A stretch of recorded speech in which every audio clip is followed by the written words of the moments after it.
This is TLV1.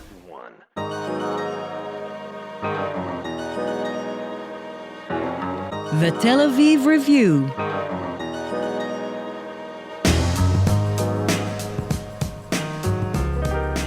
Hello and welcome to the Tel Aviv Review, where we have conversations with authors about their books and research and other things that we like. I'm Dahlia Shenlin, and before we start, I'd like to introduce a cool new feature. Our guests and topics often spark interesting discussions online, scattered around Facebook, Twitter, direct emails, and now we're creating a special Patreon post for each episode where you can ask follow-up questions or discuss the topics with other listeners. We will link to the post directly in each episode's show notes. Just find where your podcast app puts the show notes, click on the link, and you'll get directly to the post. Gilad and I will then review the comments and address the most interesting ones in the following episode. You don't have to be a supporter of the show to join the discussion, although we encourage that, of course. Just go to patreon.com/Tel Aviv Review. This episode is brought to you by the Israel Office of the Konrad Adenauer Foundation. It's part of our series on democracy, populism, and authoritarian trends around the world, as well as Israel-Europe relations, Israel-Germany relations, and Holocaust memory and learning. Trust me, our next guest touches on pretty much all of those items. Her name is Dr. Jelena Subotic, professor of political science at Georgia State University. She was formerly a human rights coordinator for the Open Society Institute and a contributor at Radio B92 in Belgrade. And we're talking to you from Belgrade, Serbia.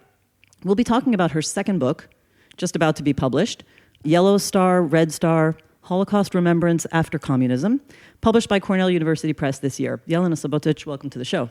Thank you very much. It's great to be here. Reading your book, it's almost as if the Holocaust has two parallel memory lives, memory in the West and memory under communism, and then, of course, the change after communism. How would you characterize the biggest difference between the two during the communist years first, and then we'll talk about the next phase? So Holocaust memory has developed gradually, and it did not really exist in the immediate aftermath of World War II. We didn't even have a word for it. And so in the immediate aftermath of World War II, neither in the West nor in the East was there really an understanding of the Holocaust as a separate, discrete event outside of World War II. This has changed in the West with some of the high-profile trials, the Eichmann trial in Jerusalem, the Frankfurt trials, the Auschwitz trials, with some more interest in Holocaust from popular media, the Holocaust TV show that was aired in Germany, for example, in the late 70s, early 80s. So around the 70s and into the 80s, a particular narrative of the Holocaust developed in the West that centers on the unique features of Jewish suffering and talks about the Holocaust as a completely discrete event that needs to be understood and appreciated on its own, regardless of the other parameters of World War II. In that memory, the memory of Jewish suffering is the central one. Obviously, there were other additional elements added over time, so we now memorialize other victims of the Holocaust, including the Roma, Sinti, LGBT victims, and all sorts of other people who were targeted by Nazis. At the same time, in the East, under communism, there was really no memory of the Holocaust. So it's not even as if it developed differently, it just didn't develop.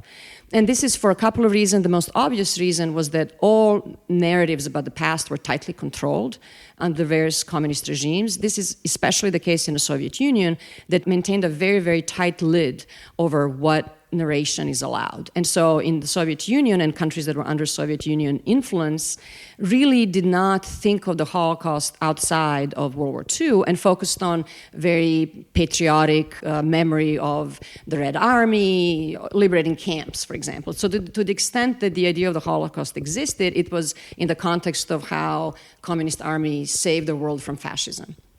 There was also almost no interest in understanding or memorializing the specifically Jewish aspect of the Holocaust. And this is, again, for the same political reason, but also for a very obvious reason, and that is that there were almost no Jews left in the East. And there were very few small, mostly marginalized Jewish communities that felt insecure enough to not try to create their own memory of the Holocaust.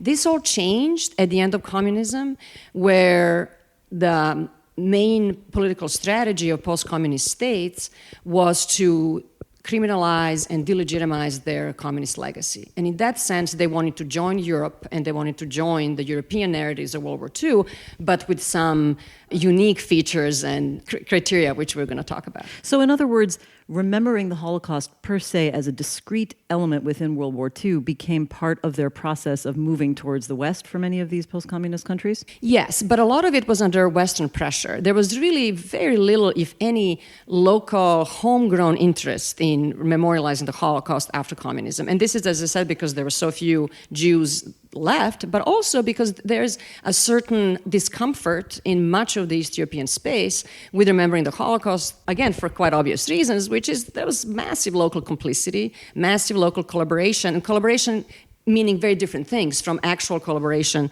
in the killing, as was the case in some of the Baltic countries, to actually having your own fascist puppet state that ran the show on its own, like in Croatia or Romania or to some extent in Hungary as well. So there's a discomfort in discussing the role that local non-Jewish majorities had in the Holocaust. But also, it was the post-communist moment was a moment where East European countries wanted to join the West, and they wanted to really destroy the legacy of communism as a feature of their identity. And how else can you do that instead of saying that communism was this horrible totalitarian system that is almost akin to the Holocaust, that has created as many, almost sometimes even more atrocities than the Holocaust. So that became the memory prevalent in. But it's a bit strange because, of course, the Red Army fought the Nazis. So they, on the one hand, elevate, as you put it, the status of communism to the crimes of Nazism. But on the other hand, the two were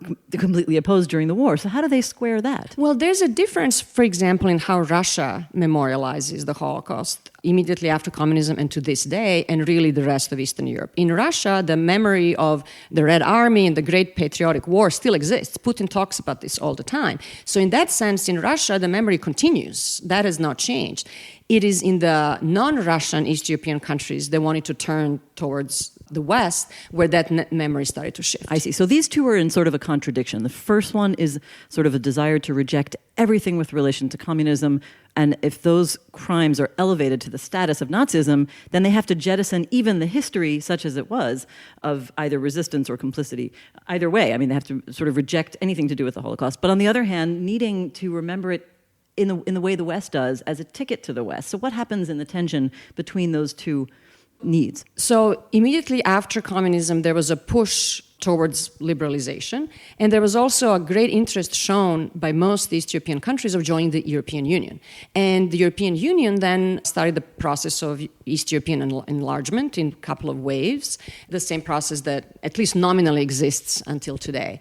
But as part of the process of getting into the EU itself, including some additional European institutions, like, for example, the Council of Europe, set a very elaborate set of standards for states about how they have to do many reforms. And one of the reforms was a form of memory reform, if you will. So there were expectations. Just on the Holocaust or on other things too? There was specific resolution on remembering the Holocaust. That were placed on countries in the expectation that they would fulfill. But then there were many, many other reforms, anything from market reform to democratic reforms. But in terms of memory, in terms of memory, there was an expectation, including some specific legislative documents and resolutions by the European Union, that countries not only need to memorialize the Holocaust in a way that is compatible with how the West memorializes it, but also in terms of restitution and property transfer and repayments and reparations. And that, again, was an issue of great discomfort,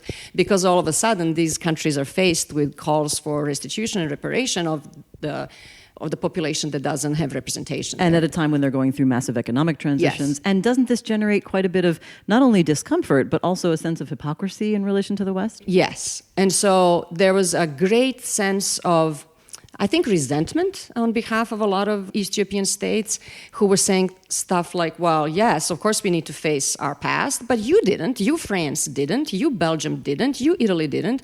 I don't see you providing all the services that you want us to do, and you are wealthier than we are. And you also had your collaborators. Oh, yes.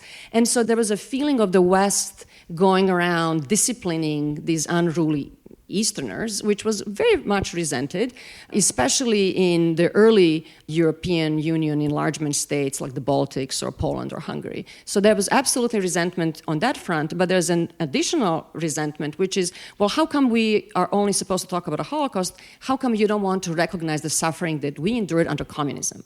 So partly the strategy of this new memory politics in post-communist Eastern Europe was to elevate the memory of communism to make it on par with the memory of the Holocaust that developed in the West. And do you think this is for ill intention of denying their guilt and their responsibility, or this suffering was very genuine and they were still coping with this immense trauma of living under the crimes of communism? I mean, you talk about the two black books, and I would love you to explain them, but also, do they have to be in contradiction to one another? Do they cancel one another out, or can they be two sides of a larger picture? Tell us what they are and why. Right. So clearly the crimes of communism were massive. Clearly there were human rights abuses, there were deportations, there were assassinations, there was just general misery throughout the region.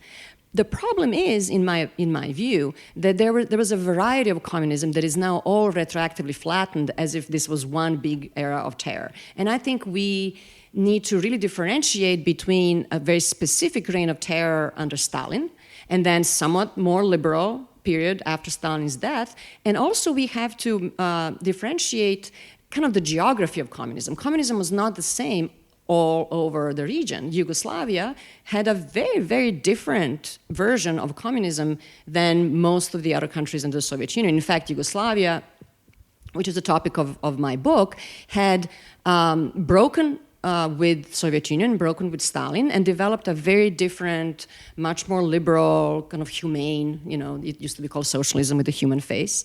And so in many ways, this movement after communism to say that the entire history of the 20th century in Eastern Europe was a history of Stalinist terror is just not accurate. Mm-hmm. So the first thing is just kind of differentiating that communism was not the same throughout its long period, and it was definitely not the same throughout the region. So once we establish that, then there is a discussion about why we should be careful when we compare the crimes of communism with crimes of the Holocaust. Certainly, crimes of communism deserve their own memorialization. That's absolutely obvious and clearly the right thing to do. The problem is that the push to memorialize communism then moved the memory of Holocaust away. It replaced it. So instead of becoming a second, different, but equally important memory, it replaced in many ways the memory of the Holocaust, and that is the kind of problem that I'm interested in. Okay, I mean, you mentioned Yugoslavia, and we are here in Belgrade, so I want to talk about the specific different directions of that Holocaust memory took in your different cases. I'm sorry I won't have a chance to get into all of them because they're all interesting, but I don't think our listeners have to be Yugophiles like me to appreciate how interesting and complex the development of Holocaust memory is. What was the path of Holocaust remembrance in Serbia? Can you try to characterize it from the post-war years during Yugoslavia, second Yugoslavia under Tito, and then the transition? Sure. So as I said, Yugoslavia had a different type of communism, and again, just in the same as in other countries, it also developed differently through time. So there was a more doctrinaire period right after World War II, and then more liberalization later. But in the immediate aftermath of World War II, the Jewish community in Yugoslavia that Serbia was then a part of was completely decimated. Almost 80% of Serbian Jews were killed. The community that remained was very small, and there were two waves of aliyah to Israel, and so the community got dispersed. But there still existed Jewish organizations that try to work with the state and preserve Holocaust memory. What is interesting in the Serbia case, and to some extent also in the Croatian case, because Croatia was also part of Yugoslavia, is that there was a limited, but still there was space for Jews to remember the Holocaust the Jewish way, which is different, again, than in the Soviet Union, where the state did not allow for specifically Jewish memorialization, including, for example, not allowing for memorials to have Hebrew or even Yiddish inscriptions. And it's not even intuitive in Yugoslavia, where Tito was working so hard to create an identity that supersedes ethnic nationalities. So was this a little bit out of the ordinary? Yes, it was out of the ordinary because, as you rightly point out, the ideology of Tito and Yugoslavia after World War II was what he called brotherhood and unity, which really means doctrine of multiculturalism, where individual nations and peoples are not supposed to be celebrated for their diversity, but for their commitment to this larger supranational sense of Yugoslavness. But there was a lot of goodwill towards the Jewish community after the war. Partly it's because in Serbia especially, the Jewish community was very well integrated before the war. There was a lot of goodwill towards a lot of Jews who fought both in World War I, but especially in World War II. The communist army, the partisan army that Tito was at the head of, had a very high percentage of Jewish partisans who not only fought physically the Nazis, but also then after the war, emerged as leaders in the communist movement. Yugoslavia also had no history of anti-Semitic purges within the Communist Party akin to Poland or Hungary or Soviet Union. So the life of communist Jews and the life of Yugoslav Jews under communism was certainly much better and more favorable than in other regions. So I think partly because of that goodwill and a sense of belonging, the Jewish community in Yugoslavia felt that they could mobilize for some sort of Holocaust memory, which was not the case elsewhere. So in the immediate years after the war, there was an attempt to memorialize through actual monument building, and so there was a period in the mid-1950s where quite a few large monuments to the Holocaust were built in cooperation with the Jewish community. Again, this was unheard of in the Soviet Union. You couldn't do this. And so here we are in Belgrade, and one of these very early memorials from early 50s exists at the Jewish Sephardic cemetery. So there was a space for this, but even then, the space for Jewish memorialization had to be in dialogue with the communist doctrine. So when you read how these monuments are being announced, it's clear that they're to memorialize Jewish suffering, but in the context of our greatest suffering as communists against fascists. So they always had to kind of plug their own story within the larger narrative of the communist period. But again, as I said, there was some space. This changed from 1999 and 1991 onward, when Yugoslavia got engulfed in a war of Yugoslav succession, and most of those memories then became replaced with the memories of a more recent war. So now the memories of the wars of the 1990s became more prevalent in the public discourse than any memory of the Holocaust. What also happened in that period was that the history of the Holocaust, and especially the history of Jewish suffering, became, in the Serbian case, utilized for Serbian national mobilization. So what Serbian nationalists... How did that happen? Right. Yeah. So the Serbian nationalists, right up to the rise of Milosevic in the mid-'80s, and then throughout his reign, and even after he was gone, have developed the narrative of Serbs as Jews. And so bear with me here. It's an interesting one. I think it's one of the most fascinating parts of the book, to be honest. But there's lots of fascinating parts, so I'm not going to bias our listeners. So the Serbs as Jews idea is a very strange one, but it's the one that developed in the mid-'80s by some prominent Serbian writers and Serbian intellectuals. Basically, what they wanted to say is that Serbs have a history of victimization, like the Jews. Serbs have a history of being targeted by fascists, like the Jews. Serbs were killed with the Jews in Croatian concentration camps. And so there's this long history of Serbs and Jews being together. And that was very important during the time of Serbian nationalist mobilization in the early 80s to fight against independent Croatia. And they even use the term Serbophobia around Europe, yeah? Yes. Like as if this is really a pan-European epidemic of anti-Serb feeling? Yes, and they would compare what they called Serbophobia with anti-Semitism. And there was this constant narrative that the Jews understand us, and the Jews will be on our side because we were on their side. There's a very, very strong narrative in the Serbian case that Serbia has no history of anti-Semitism, and that Serbs were extraordinary during the Holocaust in helping their fellow Jewish Not exactly citizens. true as your book documents. This is, it's partly true. So I will say that there's definitely a different level of popular anti-Semitism in Serbia versus some other cases, in the sense that popular anti-Semitism was really not a prevalent thing in the run-up to World War II.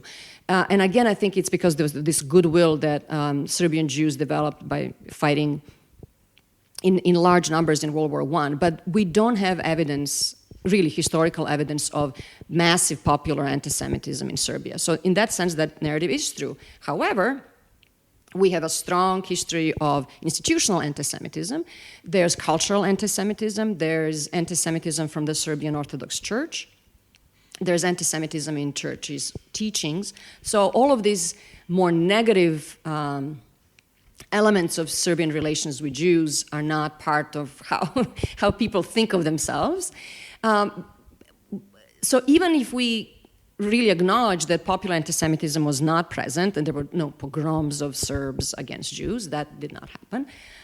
What did happen is the Serbian government collaborated, and Serbia had a Quisling government. And that is a very unpleasant truth about Serbia under occupation that is in conflict with this larger sense of Serbs and Jews being friends.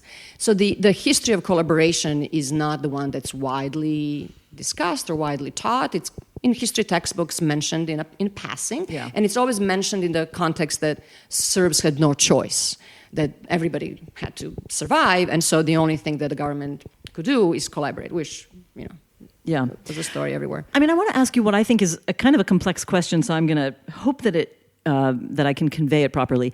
It seems to me, like in your description of this part of Yugoslavian history, that you're somewhat critical, measured, of how communist Yugoslavia kind of folded the Jewish victimhood into the larger Yugoslav identity narrative, which you discussed.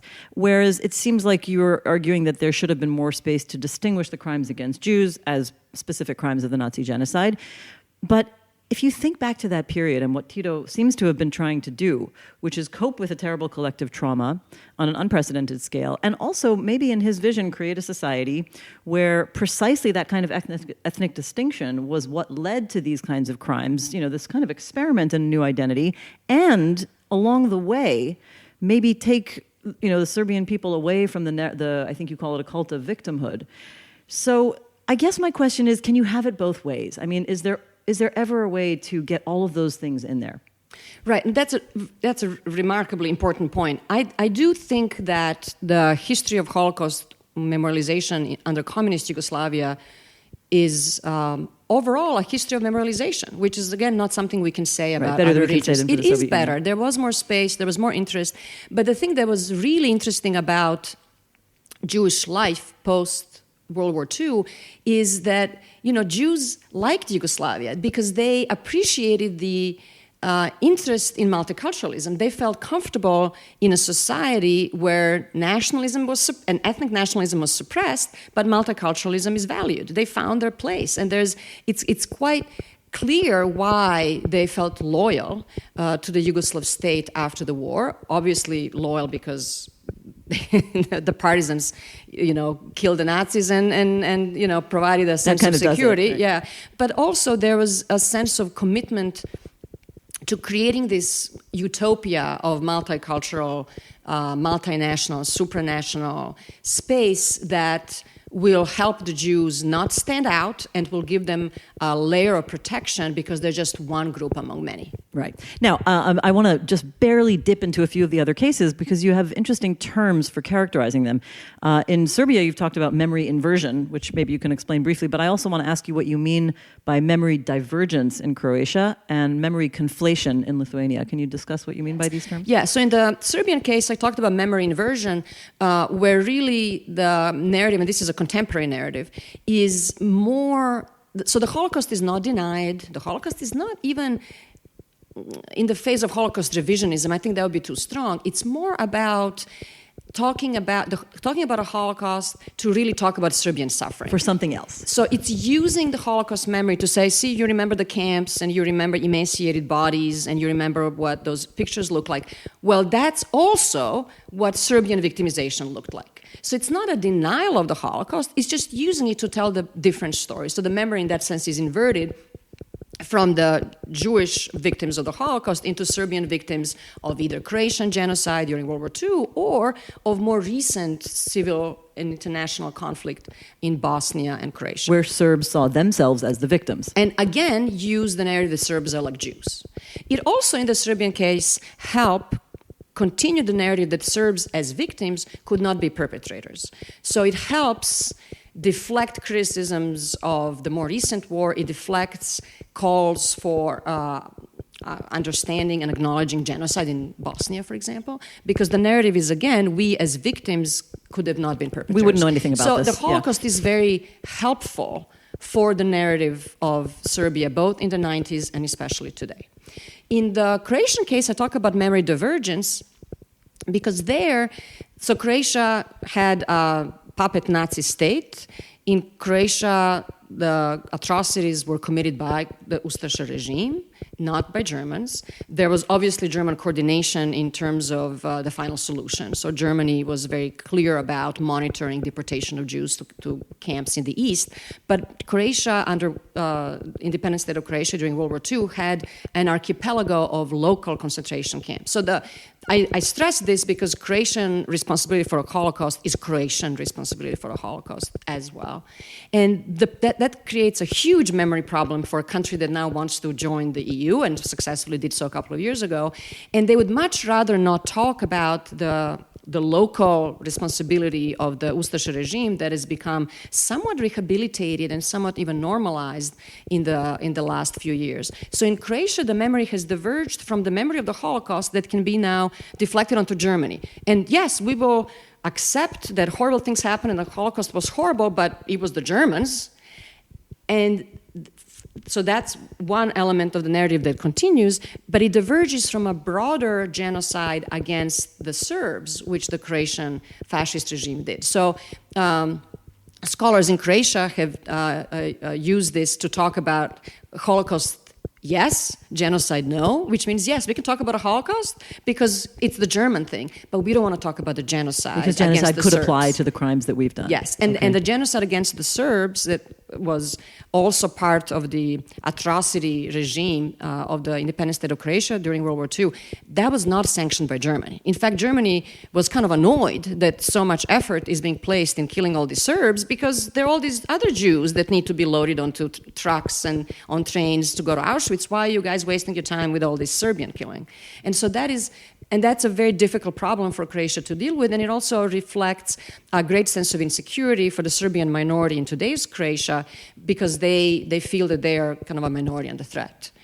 And Lithuania, the memory Yes, in Lithuania, conflation. I talked about memory conflation. In Lithuania, and this is the case in much of the former Soviet Union countries, especially in the Baltics, the memory of the Holocaust is conflated with the memory of the Soviet Union and Soviet deportations. So a lot of the understanding of the Holocaust in Lithuania is as part of a larger World War II context and the larger context of the 20th century where, yes, there was a Nazi occupation, yes, there was Holocaust, but then there was also the Soviet deportations and there was also the Soviet genocide, which they call. And so the narrative in Lithuania has developed that there were two genocides. There was the genocides of the Nazis against the Jews, but then there was also the genocide of the Soviets against the Lithuanians. And again, here they're using the language that we have developed to talk about the Holocaust, the language of genocide, to criminalize and conflate it with their own victimization under Soviet Union. So what I think is really interesting about your book is that on the one hand, it's really a scrupulous and very insightful work of history, but you also managed to be future-oriented. You raise the alarm bells about the current moment. You know, when you look at how these inversions or whatever they are feeding into nationalist narratives, the rise of the far right, and like you said, a sort of legitimization, for example, in Croatia of the Ustaša regime, that seems to be taking place specifically in some of the post-communist societies. How is the Holocaust memory feeding into that, if at all? I mean, I think you're implying that it is, but how? Yes, well, I was motivated to write the book because of our current political moment. I mean, I'm very distressed to see how the past is remembered or how that memory is abused for contemporary political purposes. And by this, I mean really decoupling the memory of the Holocaust from the memory of other crimes, using the Holocaust to, as I explained in the previous segment, talk about crimes against your own nation and your own victimization, but also really forgetting that the atrocities of the Holocaust happen in those places with massive local complicity and collaboration, and in many cases with local support. We have also, I think, forgotten the huge impact that anti-fascist partisan resistance had. And so I think that in our anti-communist moment and the joyfulness of the end of communism, we have also forgotten and have made the anti-fascist resistance something that we no longer celebrate. Sort of like throwing out the baby with the bathwater. Yes, and so what has that produced is that once you say that anti-fascism is no longer important, that makes fascism seem less threatening, seems less horrible, and there's a tremendous attempt across the European continent and in North America as well, to really kind of clean up and polish some of the fascist ideology, not use that language anymore, but use the images, the symbolism, and in some cases even policies that were set up in the 30s to now deal with other kinds of problems. And because those guys were the anti-communists at the time, and now the big zeal is to sort of jettison everything communist. So those guys are somehow okay being rehabilitated. And so there's a certain whitewashing of the history and a real forgetting of what World War II was really about, and forgetting of the fascist ideologies that brought the Holocaust and genocide to the European continent. One of the details that stuck out at me in your analysis of Serbia was the role of the Chetniks, because I always thought of them as also a nationalist group but fighting the Nazis. But you kind of point out that they weren't truly fighting the Nazis. No. Can you explain that? Yeah, absolutely. And explain, because some of our listeners won't know who they are. So the Chetniks, the full names, the Homeland Army, were royalists. So Yugoslavia was a kingdom, and this was kind of royalist army of the kingdom, and they did side with the Allies for the first year or so. But about a year into the occupation, they switched sides. And so they became allies of the Axis powers. And they have committed massive atrocities against non-Serb populations, especially against Croatian civilians and Muslim civilians. And they remained allied with the Axis until the very end of the war. The problem is that they were allied with the Allies for the first year, and that is the past that is now remembered and glorified. Remembered, right. But what is not remembered is the 3 years of fighting with the Nazis, including participating in atrocities, in mass killings. I mean, clearly they were an ally of a fascist occupying force. And in Serbia today, there's a great effort at rehabilitating the Chetniks and even talking about how they were equally an anti-fascist movement, but from the right, versus communist partisans who were an anti-fascist movement from the left. But that is not what historical evidence suggests. I want to end with a sort of bigger question about what this book, I think what it did to me in a way was bring me back to 1989 when the wall fell, and it felt like, the Iron Curtain was lifting, and now we could say, oh, look how they did things over there. And so now in this book, we have that moment of saying, lifting the curtain and saying, this is how communist society, different parts of it, remembered the Holocaust before the fall of communism and afterwards. And it seems the big theme that emerges is that there was some sort of using of the memory for identity creation and for other political and social purposes. But I guess I really want to understand, how different is that truly from the West? Can we really say that in the Western world we have an objective approach to memory and we do not use it for political and social purposes, or it's just transparent to us because we live in the West and we're used to it? Oh, absolutely. And I want to make very clear that my book is not arguing that there's no usage of the Holocaust in the West. I'm just focused on the East because I wanted to focus on the geographic location where most of the Holocaust played out. And I also wanted to focus on this moment of end of communism, which is more important for East European understanding of the Holocaust because of this intervening 50 to 75 years of communism, which the West did not have. But clearly there are not just revisionist histories written in the West, but there is also an attempt to whitewash the collaboration and the complicity. Countries have developed, countries like France, Belgium, the Netherlands, Italy even, have developed these narratives about resistance and saving and Some of them are true, but not all of them are true. There was much more collaboration than there was resistance. And I think we need to talk about that in the context of the West just as much. I was just interested in specifically the change that communism brought. And so there's more complexity because of the era of communism, but also because the geographic location of the Holocaust is more intimate in the East than in the West. Yeah, well, I guess I think we share the hope that in analyzing these factors and how they're playing out now, we can learn something about the current political moment that seems so precarious from those countries. Yes, it seems precarious, and I would suggest that it is precarious because the way in which World War II was remembered was never really processed. It was not processed, it was not dealt with, and it was not understood throughout the long period of communism, and it is not processed and is not understood today. There's tremendous resistance to acknowledging local role in crimes, and this is, again, universal. This is as much in France as it is in Poland, but countries like Poland have now taken this to a really different level where they have tried to legislate memory and even criminalize any attempt at suggesting that there was Polish complicity. And we have similar memory laws that are being passed in Ukraine. Lithuania wanted to pass one of those laws. And there's an attempt to legislate how the past is remembered, specifically to not even insinuate that there was some local complicity. And I think that's important. And again, this is why I focus on the Eastern European memory specifically, because not just the issue of local complicity, but also the issue of social, economic transfer, the massive wealth transfer, the property exchange, that East European countries benefited from the Holocaust. That's a very controversial thing to say, and it's massively resisted in the region. But I think that is a critical element in coming to terms with what World War II really was like.